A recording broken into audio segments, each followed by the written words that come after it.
Hello there, world of tankers. Welcome to the channel. I'm your host, Droodles Blitz, and in today's video, I'll be showcasing the SDP-60 Gąbkowicza. This is the Tier 9 Polish tech tree tank destroyer. And as we know many of the times, for some reason, the Tier 9s that Wargaming releases on tech trees are always incredibly strong, and this Tier 9 is no different. Let's take a look at this vehicle's armor to start off with, because people always want to see the armor, and trust me, this thing is beefy. Frontally, the upper plate on this tank is about 335 base, but let's get a vehicle that shoots heat so we can get a good idea. So let's put on enhanced armor. So the Sheridan Standard, it's sitting at around 330, as you can see, frontally. So even loading Kali in heat, the Sheridan has about a 50-50 chance of penetrating this Tier 9 on flat ground. Now, if this vehicle just uses 6 degrees of gun depression, the entire upper plate is now completely red. It's upwards of 410 thick, meaning that we don't even need to use the Sheridan. We can go to Tier 10 tank destroyers. And even Tier 10 TDs are really at a 50-50 whether they're going to pen this thing or not. I mean, it's strong. And if you're not running Kali, you're not going to be able to pen it. So, in general, the Gąbkowicza is really dangerous. Now, in terms of the weak points, you obviously have the lower plate, 160, and then the hatch is actually a weak point as well, because not only do you have the top part, but you also have this overhang here. Best way to drive this tank is to angle it this way. But again, there's another hatch. So you have to be really careful with the Gąbkowicza because it has hatches all over. But in general, this tank is really strong, especially when we take a look at the gun. Let's fully equip this vehicle just to my loadout really quickly. So let's do that. So now we can see what we're working with here. 3,800 effective DPM. Yeah, you heard that right. The Tier 10 has basically the exact same DPM.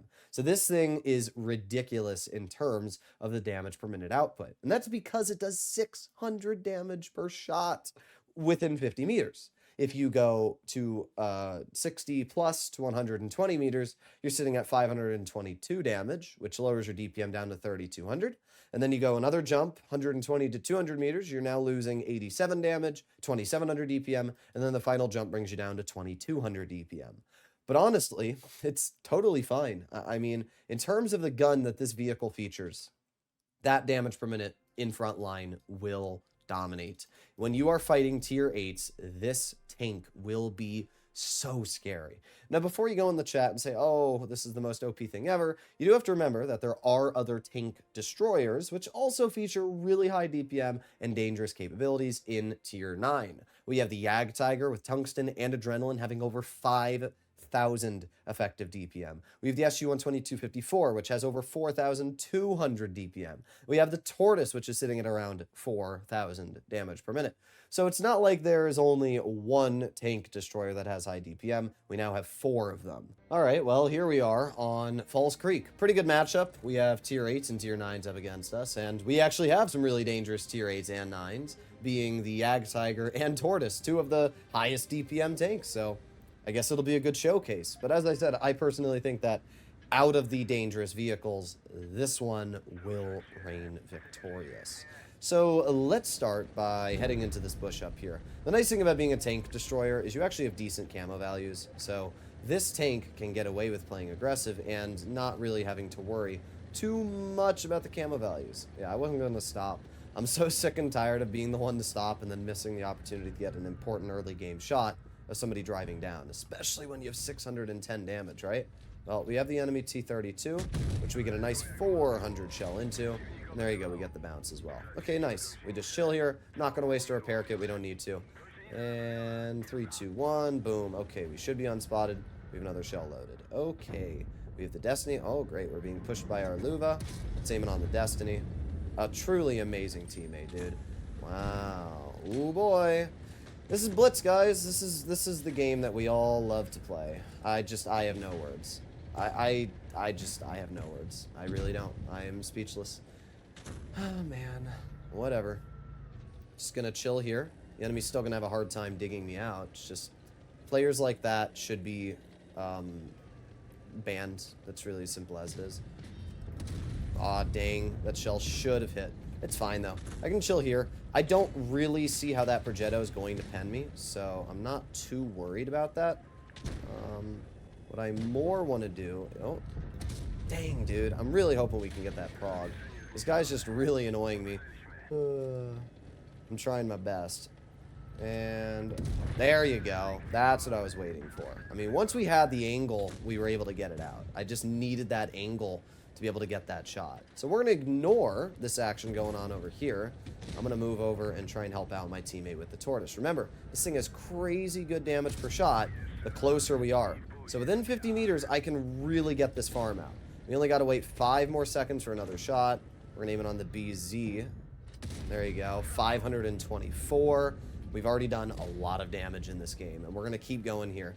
I don't know if this BZ can realistically pen me. There you go. 761.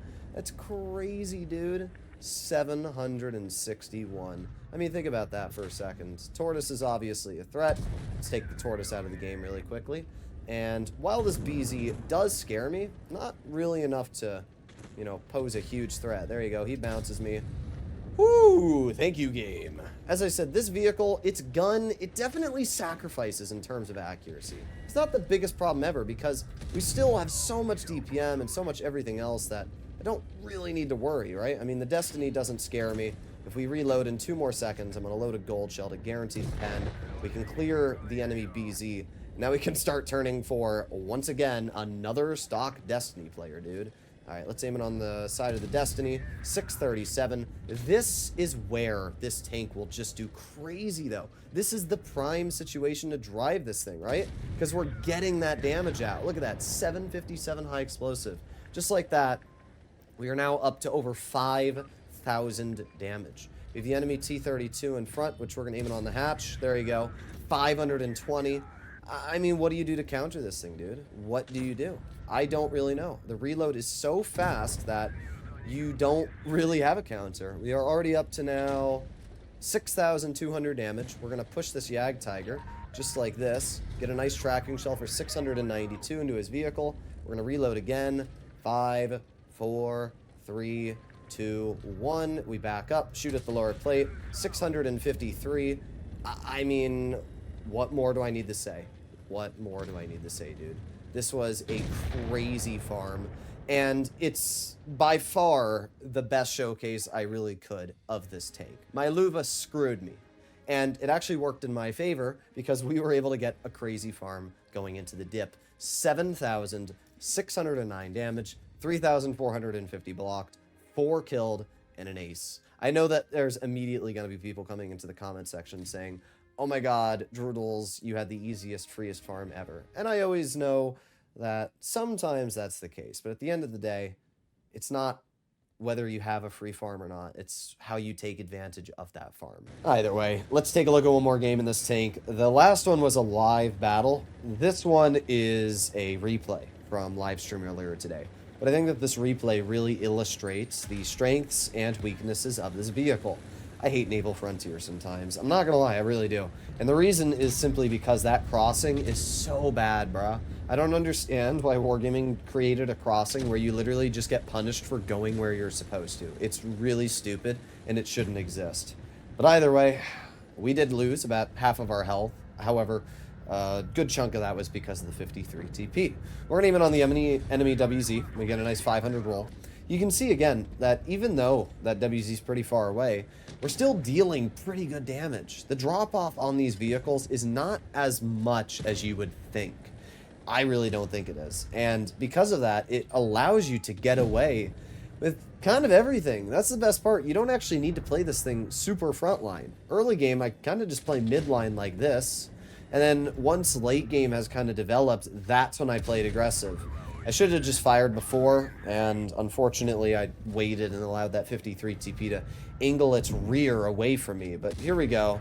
It's aiming on the enemy in mill. We got a 475 damage shot. We're going to wait for him to drive up a little bit. I was hoping we could get that shell out, but just not able to. Problem is, jumping off of this cliff is never a great play. I've learned that many times. It's just not a good play. If I had jumped off to go for that mill, that T-49 would have been right behind me, and I probably would have died. Staying on the hill is always important. That shell on the T-49 could have cleared him if it had penned. Unfortunately, it didn't. But T-49 is only 447 health, which means they're a one-shot. And really, that's the shell we low roll. That was such an important shot. I can't believe it missed. Or it didn't miss, it just didn't do what I needed it to. Aiming it on the T-49, but I'm not reliably able to pen that shot. And honestly, the T-49 is not that much of a threat right now.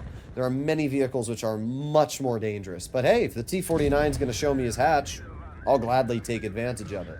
We're up to 2,000 damage now. We got the Emil, we got an enemy Gonkovica. There's a lot of tanks left in this game still. What I'm going to do is I'm just going to full send to this Emil. I may only have 500 health, but trust me, if that Emil's on reload, which I think he is right now, it doesn't matter. All I need to do is drive around this corner, get a 600 alpha shot, boom, 621. At this point, just got to reload for 10 more seconds, and that Emil's out of the game. 3, 2, 1, bonk. I was hoping we could get that shell before our teammate did, but it's fine. We're still up to 2,900 damage now. The Contracaro is going to aim it on the Gonkovica, however, does not pen the shell. At this point, I'm trying to think of what I want to do. There's a standard B, WZ-120, and the enemy. And I'm just going to wait. I'm going to wait for this tank destroyer to poke. I see that my Contracaro is moving up, and I haven't been spotted in a while, so I have a feeling that this player's forgotten where I am. Indeed, he has. I get a clearing shot for 450 damage in the lower plate. That puts us over the 3,000 damage mark. Now you can see the gun, when it's not fully aimed in, it's not accurate. That is something you're going to have to keep in mind. Like, this gun will miss a lot of shots when you're not fully aimed in. But if we give it a little bit of time to aim in, this time, boom, 712, knocking us over that 4,000 damage mark, picking up 4 kills, and having a super easy victory. We can see how the gun definitely has drop off over distance, but not enough to really ruin your game or experience. 4,038 damage, probably aced it. Indeed we did. Overall, I've been having a very enjoyable time with all of these tanks. I have no complaints about any of them. I think they're really good, maybe a little bit too good, but I'll be honest, autoloaders are still so overpowered that I don't have a problem with single shots being this good. I would much rather have single shots like this existing than an autoloader that can deal 1,200 damage in 3.5 seconds. But you guys can let me know in the comments what you think. Either way, this thing is a beast. The whole line is great. Definitely grind this. I'll see you in the next one. Bye-bye.